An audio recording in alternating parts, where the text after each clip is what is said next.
சிவன் கோவில்களில் ஈசானிய மூலை எனப்படும் வடகிழக்கு திக்கில் காலபைரவர் நின்ற திருக்கோலத்தில் இருப்பதைக் காண முடியும். தினமும் இரவில் பூஜை முடிந்ததும் சந்நிதியை மூடித்தாளிட்டு சாவியை காலபைரவர் காலடியில் வைத்து கோவில் நடை சாத்தப்படும்.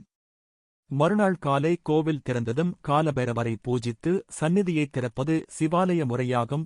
சனீஸ்வரனின் குருவான கால பைரவரின் மகிமையை காண்போம். ராவணனை வதம் செய்ததால் ராமனுக்கு பிரம்மஹத்தி தோஷம் ஏற்பட்டது. அந்த தோஷத்துடன் முடிசூட்டு விழா செய்வது நல்லதல்ல என்று ராமன் கருதினார். அதற்கு பரிகாரமாக காசியிலிருந்து உருவான சுயம்புலிங்கத்தை பிரதிஷ்டை செய்து வழிபட வேண்டும் என்று முனிவர்கள் யோசனை கூறவே ராமன் தன் அருகில் நின்று கொண்டிருந்த அனுமனிடம், "நீ உடனே காசிக்கு புறப்பட்டுச் சென்று ஒரு சுயம்புலிங்கத்தைக் கொண்டு வா" என்று கூறினார். அனுமனும் ராமபிரானின் கட்டளைப்படியே காசியை நோக்கிப் புறப்பட்டார். ஆந்திர மாநிலம் சித்தூர் என்னும் மாவட்டத்தில் உள்ள இராமகிரி என்னும் இத்தலம் இராமாயண காலத்தில் திருக்காரிக்கரை என்று வழங்கப்பட்டது. இதனை காளிதேவி சமேத காலபைரவர் ஆட்சி செய்கிறார். ராமனுக்காக சுயம்புலிங்கம் எடுக்க அனுமன் காசிக்குச் செல்லும் விவரத்தை தன் ஞானக் கண்ணால் உணர்ந்த காலபைரவர் அனுமன் கையால் முதலில் கொண்டு வரப்படும் அந்த காசிலிங்கம் தன்னுடைய இந்த ஆலயத்தில் பிரதிஷ்டை செய்யப்பட வேண்டும் என்று ஆசைப்பட்டார். அதற்காக சில முன்னேற்பாடுகளைச் செய்யத் தொடங்கினார். முதலில் சூரிய பகவானிடம் சென்று அனுமன் காசியிலிருந்து இந்த பக்கமாக திரும்பி வரும்பொழுது அவரது முழு சக்தியுடன் நன்கு பிரகாசிக்க வேண்டும் என்று கேட்டுக்கொண்டார். பிறகு கங்காதேவியை அணுகி, "தாயே, அனுமன் காசியிலிருந்து திரும்பி வரும்போது காசி முதல் இந்த தலம் வரையில் அனுமனின் கண்களில் படாமல் ஒளிந்திருக்க வேண்டும்" எனக் கேட்டுக்கொண்டார். அதற்குக் கங்கையும் உடன்பட்டாள். அடுத்து வாயு பகவானிடம் சென்று, "வாயுதேவா, அனுமன் காசியிலிருந்து திரும்பும்போது காசியிலிருந்து திருக்காரிக்கரை வரை தாங்கள் பலமான காற்றை வீசி நல்லது செய்ய வேண்டும்" என்று கேட்டுக்கொண்டார். வாயு தேவனும் பைரவர் கோரிக்கைக்கு சம்மதித்தார். இறுதியாக தன் இருப்பிடம் திரும்பி திருக்காரிக்கரை மக்களின் கனவில் தோன்றி, "நாளை சூரியோதயம் முதல் மதியம் வரை யாரும் வீட்டை விட்டு வெளியே வரவேண்டாம்" என்று ஊரடங்கு உத்தரவு பிறப்பித்தார். கால பைரவரின் இத்திட்டங்களை அறியாத அனுமன் காசிக்குச் சென்று கங்கையில் புனித நீராடி காசி விசுவநாதரை தரிசித்து அங்கிருக்கும் சுயம்பு லிங்கங்களில் ஒன்றை எடுத்துக்கொண்டு வான்மார்க்கமாக இராமேசுவரம் நோக்கி திரும்பிக் கொண்டிருந்தார். அச்சமயத்தில் கால பைரவருக்கு கொடுத்த வாக்கின்படி வானத்தில் சூரியன் உதயமாகி கடுமையான வெப்பத்தைச் சிந்தினான். வாயுவோ தன் பங்கிற்கு தென் திசையிலிருந்து வட திசையை நோக்கி ஊழிக்காற்று போல வீசத் தொடங்கினான். கங்காதேவியும் ஆஞ்சநேயரின் கண்களில் படாத வண்ணம் ஒளிந்து கொண்டாள். வெயிலின் கடுமை, காற்றின் எதிர்வேகம், சிவலிங்கத்தின் பாரம் இவைகளை தாங்காமல் மிகவும் களைப்படைந்த அனுமன் குடிக்க தண்ணீர் தேடி அலைந்தார். இந்த சந்தர்ப்பத்திற்காக காத்திருந்த கால பைரவர் மாடு மேய்க்கும் சிறுவனாக வடிவம் கொண்டு அப்பகுதியில் மாடு மேய்த்துக் கொண்டிருந்தார்.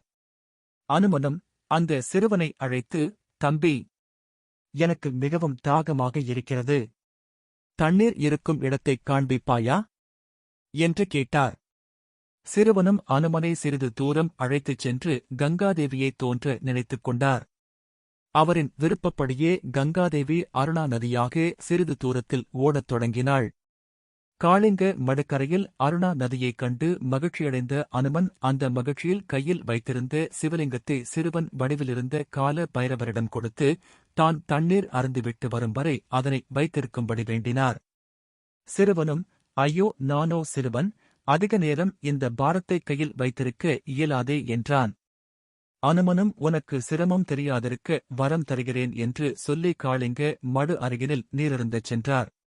குறிப்பிட்ட நல்ல நேரத்தில் லிங்கத்தை வாங்கிச் செல்ல அனுமன் காத்திருந்தார். ஆனால் அதே நல்ல நேரத்தில் அங்கு சிவலிங்கத்தை பிரதிஷ்டை செய்துவிட்டு மன நிறைவுடன், "பாரம் தாங்காமல் லிங்கத்தை பூமியின் மேல் வைத்துவிட்டேன்" என்று கூறிவிட்டு சிறுவன் ஓடிவிட்டான். சிறுவனின் குரல் கேட்டு அனுமன் திடுக்கிட்டார். ஆனாலும் பூமியில் வைத்த லிங்கத்தை எடுப்பது ஒன்றும் சிரமமான காரியமல்லவே. சஞ்சீவி மலையையே எடுத்து வந்த எனக்கு இந்த பூமியிலிருந்து எடுப்பது என்ன பழுவா? என்று கர்வத்துடன் லிங்கத்தை வாளால் சுற்றி எடுக்க முயன்றார். ஆனால் அவரால் சிவலிங்கத்தை எடுக்க முடியவில்லை. ஆணவத்தால்தான் அலட்சியமாக சிவலிங்கத்தை எடுக்க முயன்றதற்கு சிவனாரிடம் மன்னிப்பு கேட்டவாறு இருகை கூப்பி பணிவுடன் வணங்கி நின்றார். அனுமனை மன்னித்த சிவபெருமானும் நான் நல்ல முகூர்த்த நேரத்தில் இந்த இடத்தில் அமர்ந்து விட்டதால் நீ பூசிப்பதற்கு வேறொரு காசி லிங்கத்தை எடுத்துக்கொண்டு போ என்று ஆணையிட்டார். அப்பொழுது இயற்கைச் சூழ்நிலை சாதாரண நிலைக்கு திரும்பியது. திடீரென நிகழ்ந்துவிட்ட இயற்கை மாற்றத்திற்கு என்ன காரணம் என்று யோசிக்கையில் இது கால பைரவரின் க்ஷத்திரம். அவர்தான் காசியிலிருந்து எடுத்து வந்த சுயம்புலிங்கத்தை இவ்விடத்தில் பிரதிஷ்டை செய்வதற்காக இப்படி நடந்து கொண்டார் என்ற உண்மை அனுமனுக்கு தெள்ளத் தெளிவாகியது. ராமரின் கட்டளையை நிறைவேற்றுவதற்கு தனக்கு இடையூறாக இருந்தது இந்த காளிங்க மடுதான் என்று கோபம் கொண்டு அருகில் இருந்த காரிகிரி என்ற மலையை பெயர்த்து எடுத்து அந்த மடுவில் போட்டு இந்த நதிப்பகுதி வனம் சூழ்ந்த பகுதியாக மாறட்டும் என்று சாபமளித்தார் அனுமன். இராமேசுவரத்தில் எல்லோரும் காசி லிங்கத்திற்காக காத்திருப்பார்கள் என்பதால் நேரத்தை வீணாக்காமல் மறுபடியும் காசிக்குச் சென்றார். இந்த முறை காசியில் தெரிந்த காட்சிகள் அனுமனுக்கு ஆச்சரியமளித்து. காரணம் காசியில் கங்கை கரையில் எங்கு நோக்கினும் இலிங்கங்களாகவே காட்சியளித்தன. இந்த லிங்கங்களில் எது சுயம்புலிங்கம் என்பதை கண்டுபிடிக்க முடியாமல் அனுமன் திணறினார். அப்போது ஒரு குறிப்பிட்ட இலிங்கத்திற்கு மேலே கருடன் வட்டமிட்டது. அதே நேரம் பல்லியும் நல்லுரை கூறியது. இந்த இரு குறிப்புகளினால் அதுவே சுயம்புலிங்கம் என்பதை உணர்ந்த அனுமன் அதனை எடுக்க முயன்றார். காசியின் காலபைரவராகிய தன்னிடம் அனுமதி ஏதும் பெறாமல் அனுமன் இலிங்கத்தை எடுக்க முயல்வது கண்டு கோபமடைந்த கால பைரவர், என் அனுமதி இல்லாமல் எப்படி நீ சிவலிங்கத்தை எடுக்கலாம் என்று அனுமனைத் தடுத்தார். முதல் முறை சிவலிங்கத்தை எடுத்துக் கொண்டு போகும்போதும் இந்த பைரவர் ஏதோ சூழ்ச்சி செய்து காளிங்க மடுவில் தடுத்துவிட்டார். இப்பொழுது மறுபடியும் தன்னுடைய முயற்சிக்கு தடை செய்கிறார் என்று கோபமடைந்த அனுமன் கால பைரவரை தாக்கத் தொடங்கினார். ஆணவத்தால் செய்த போராகையால் அனுமனுக்கு தோல்வியே கிட்டுகிறது. அந்த சமயத்தில் அங்கு வந்த முனிவர்கள் பைரவரை வணங்கி உலக நன்மைக்காகவும் இராமனின் பெருமைக்காகவும் இந்த சிவலிங்கம் தென்னாடு போக அனுமதிக்க வேண்டும் என்று வேண்டினார்கள்.